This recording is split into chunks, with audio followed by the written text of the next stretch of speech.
Assalamualaikum warahmatullahi wabarakatuh.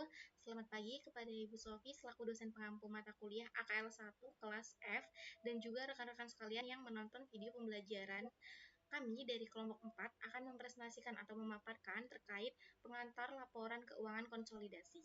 Sebelum itu, izinkan kami untuk memperkenalkan diri terlebih dahulu. Saya Yunia Dewi Cantika dengan NPM akhir 112 ditemani oleh rekan-rekan saya, yaitu ada Roma Dona Salwasal Sabila dengan NPM akhir 073, ada Natali Soeharto dengan NPM akhir 087, ada Ariska Awal Nurani dengan NPM akhir 101, dan Vanessa Deva Masita dengan NPM akhir 1120. Selanjutnya, ada kombinasi bisnis yang telah diselesaikan melalui akuisisi saham. Penggabungan usaha menurut GAP terjadi ketika suatu perusahaan mengakuisisi kendali atas perusahaan lain, biasanya dengan memiliki lebih dari 50% saham berhak suara. Setelah hubungan induk anak perusahaan terbentuk, pembelian saham tambahan dianggap sebagai investasi, bukan penggabungan usaha. Pencatatan akuisisi tambahan melibatkan penambahan akun investasi dan pengurangan kepentingan non-pengendali sebagai nilai tercatat. Lalu ada dua. Yang pertama ada keterbatasan laporan keuangan dan yang kedua ada kebijakan konsolidasi. Di keterbatasan laporan keuangan ada keuangan konsolidasi, ada entitas pelapor dan hubungan induk anak perusahaan. Lalu di kebijakan konsolidasi ada pengungkapan kebijakan konsolidasi yang dimana ada periode pelaporan yang mencakup kombinasi bisnis dan kombinasi bisnis yang terjadi setelah periode pelaporan tetapi sebelum periode keuangan pernyataan dikeluarkan. Lalu ada induk perusahaan dan anak perusahaan dengan periode fiskal yang berbeda. Lalu yang terakhir ada pembiayaan akuisisi. Neraca konsolidasi pada tanggal perolehan. Entitas konsolidasi adalah entitas pelaporan yang bersifat konseptual atau fiktif. Artinya laporan keuangan induk dan anak perusahaan yang sebenarnya entitas terpisah digabungkan agar memberikan gambaran keuangan yang menyeluruh bagi pihak eksternal. Namun, entitas konsolidasi ini tidak melakukan transaksi sendiri dan tidak memiliki buku besar atau catatan keuangan tersendiri. Induk perusahaan mengakui 100% anak perusahaan dengan nilai buku. Ketika sebuah perusahaan induk atau parent ini mengakuisisi 100% saham anak perusahaan atau subsidiary dengan nilai buku, cara penyusunan laporan keuangan sedikit berbeda antara laporan neraca terpisah dan laporan neraca gabungan atau laporan konsolidasi. Sebagai contoh, Pop Corporation mengakui 100% saham Sun Corporation seharga $80.000 pada 1 Januari 2016. Dalam laporan neraca terpisah, Pop mencatat investasi di Sun, tetapi dalam laporan neraca konsolidasi, akun ini dihapus. Hal ini karena akun investasi Pop dan ekuitas pemegang saham Sun adalah akun timbal balik yang sama-sama mencerminkan aset bersih Sun pada tanggal akuisisi. Dalam laporan keuangan konsolidasi, hanya akun-akun yang tidak saling berhubungan yang digabungkan. Modal saham yang ditampilkan hanya milik perusahaan induk yakni Pop, dan laba ditahan juga hanya berasal dari induk perusahaan. Kesimpulannya, neraca konsolidasi bukan sekedar penjumlahan saldo akun masing-masing perusahaan, melainkan disusun dengan menghapus akun-akun yang saling berhubungan dan hanya menggabungkan akun yang relevan dengan kondisi keuangan perusahaan. Berikutnya adalah induk perusahaan mengakuisisi 100% anak perusahaan dengan goodwill. Jika sebuah induk perusahaan membeli seluruh saham anak perusahaan dengan harga lebih tinggi dari nilai bukunya, selisihnya disebut goodwill. Contohnya, jika Pop Corporation membeli seluruh saham Sun Corporation seharga $100.000, sementara nilai ekuitas Sun hanya $80.000, maka ada selisih $20.000.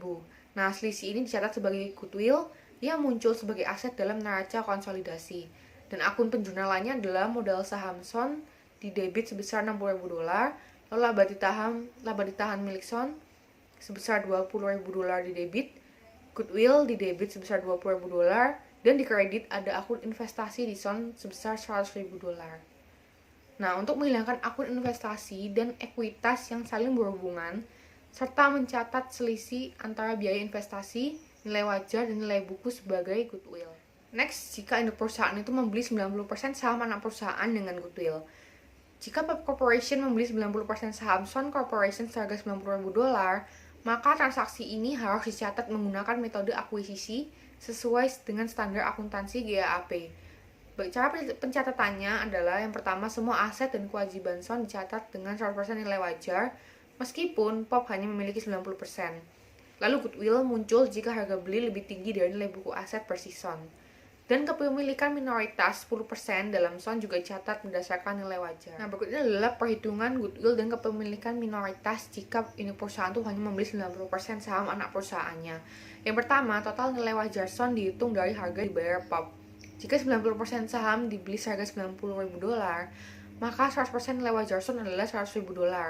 Diperoleh dari $90.000 dibagi 90%. Nah, yang kedua, goodwill adalah selisih antara total nilai wajar SON dan nilai buku aset bersihnya. Jika selisihnya $20.000, maka jumlahnya dicatat sebagai goodwill. Lalu yang ketiga, kepemilikan minoritas 10% tadi dihitung dari total nilai wajar SON.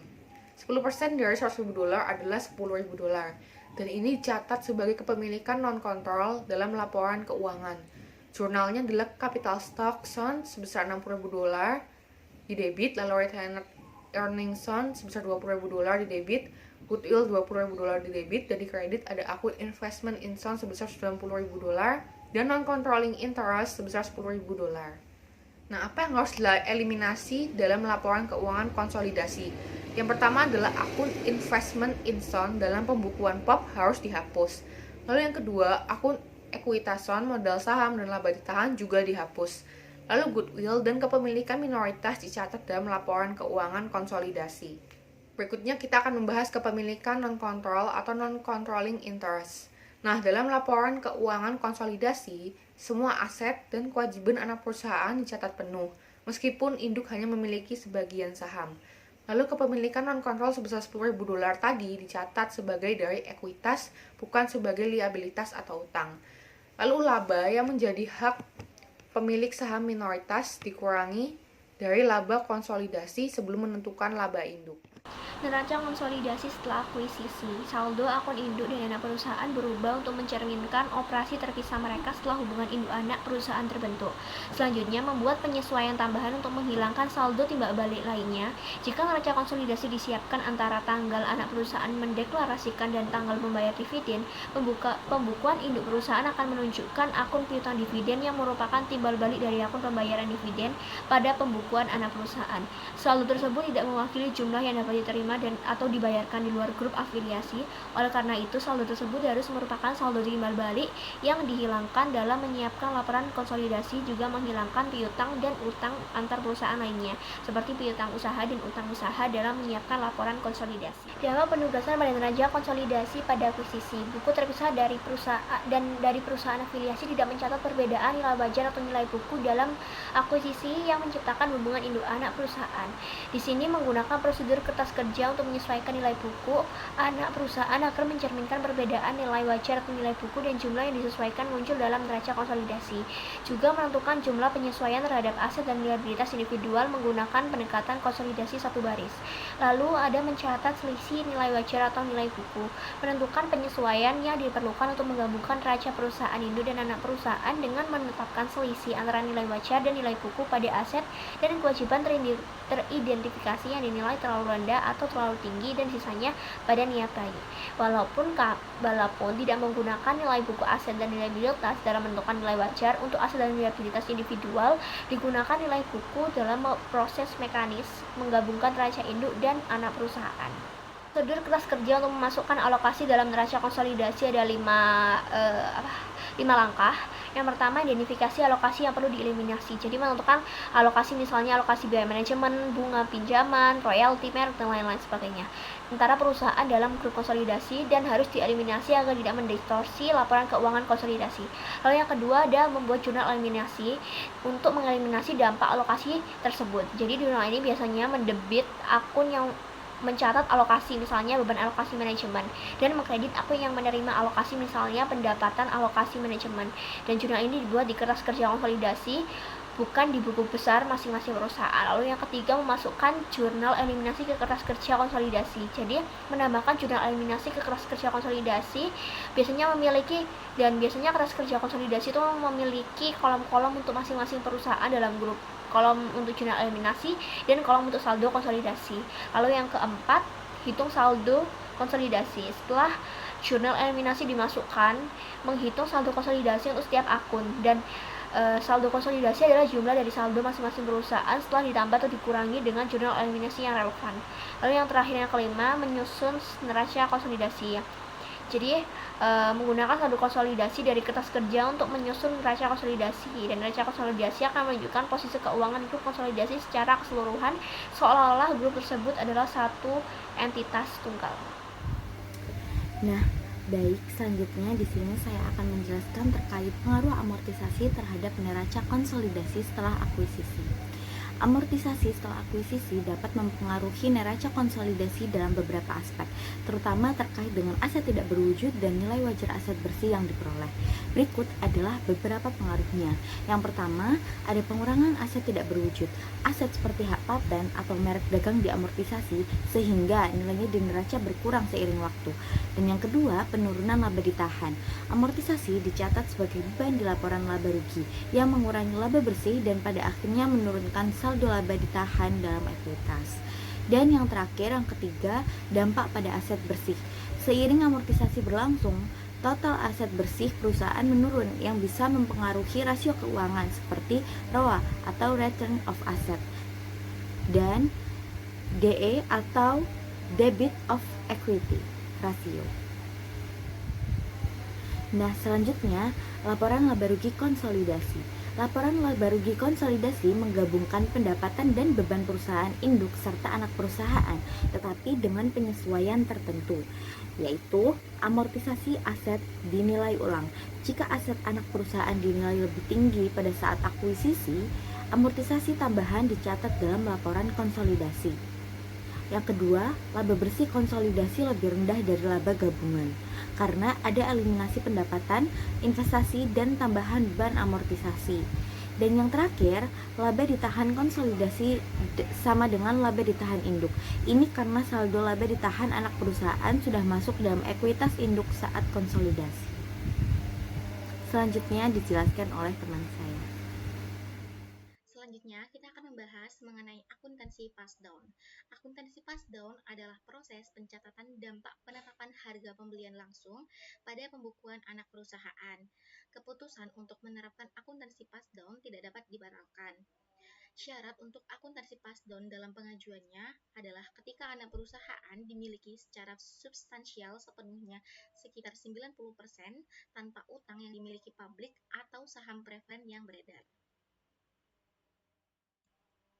Baik, selanjutnya di sini ada contoh soal tentang Pop Corporation yang memberikan 5.000 lembar saham biasa Pop senilai $10.000 uang tunai 1.000 untuk modal saham company.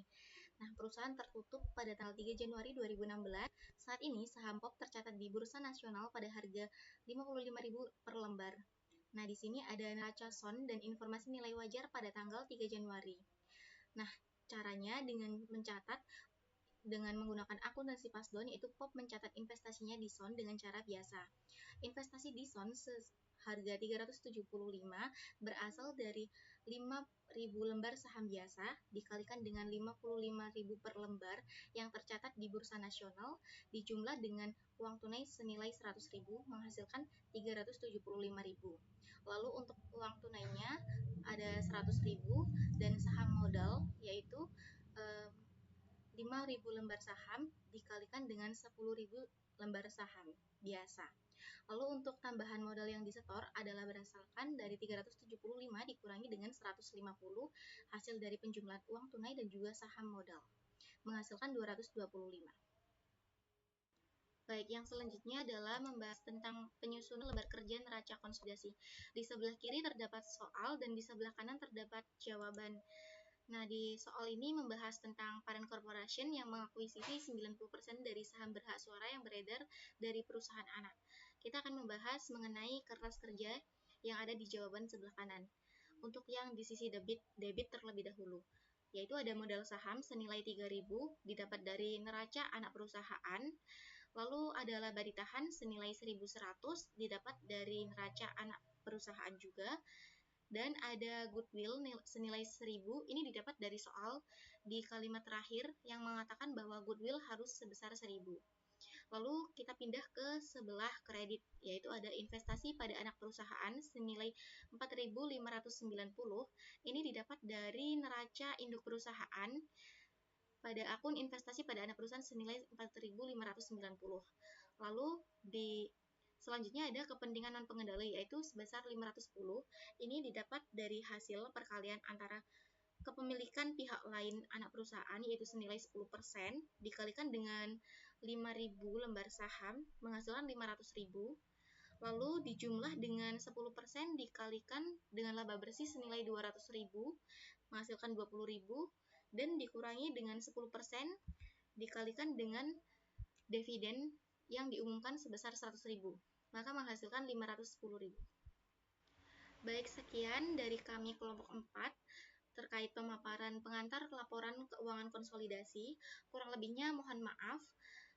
Kami akhiri. Wassalamualaikum warahmatullahi wabarakatuh. Terima kasih.